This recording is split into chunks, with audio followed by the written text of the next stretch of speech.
Próxima dúvida do aluno Luciano, tem relação com o novo guideline que foi publicado pela Endocrine Society sobre insuficiência adrenal associada ao uso de glicocorticoide, causada pelo uso de glicocorticoide.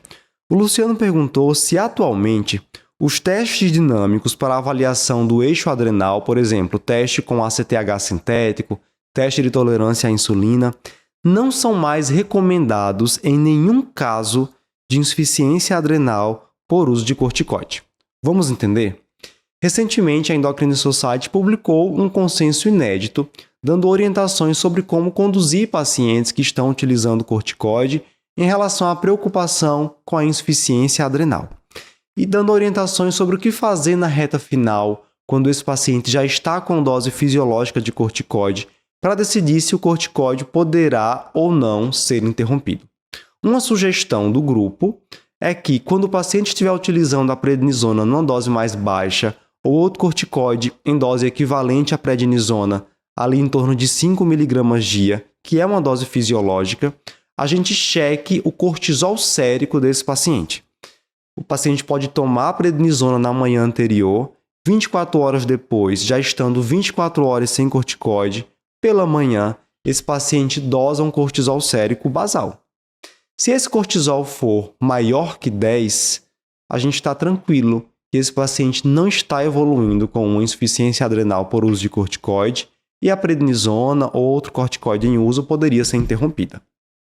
Se esse cortisol está menor que 5, nós iremos manter a dose de corticoide em uso e reavaliar esse paciente após alguns meses. Esse paciente tem alto risco de insuficiência adrenal caso o corticoide seja interrompido.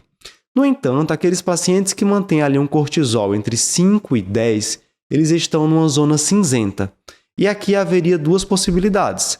Uma das possibilidades é reavaliar esse cortisol após algumas semanas ou alguns meses, manter a prednisona e reavaliar o cortisol após algumas semanas ou alguns meses. E a outra possibilidade, respondendo à dúvida do Luciano, seria justamente fazer um teste dinâmico. Então, nós temos sim ainda um espaço para realizar teste dinâmico nesse paciente que está desmamando o corticoide.